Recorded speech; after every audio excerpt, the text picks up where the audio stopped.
Allah subhanahu wa ta'ala describes Ibrahim alayhi salam in making dua and Allah, Rabbana fihim rasulan minhum, our Lord, after they built the Kaaba, from the people that will settle in this region, send from them a messenger, yatlu alayhim ayatik.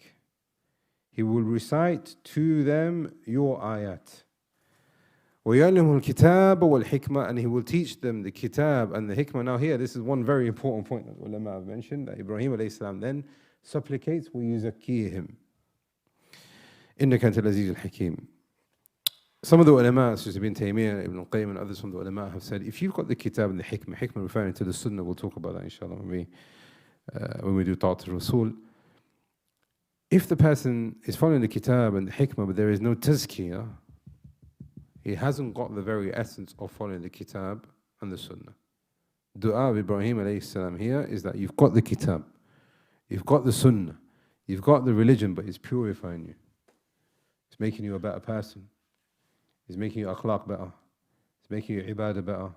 It's making your connection with Allah subhanahu wa ta'ala better. It's making you a person of ihsan, your connection with the creation better. This person is living a life with the actions of the people of Jannah. وَيُزَكِّيهِمْ.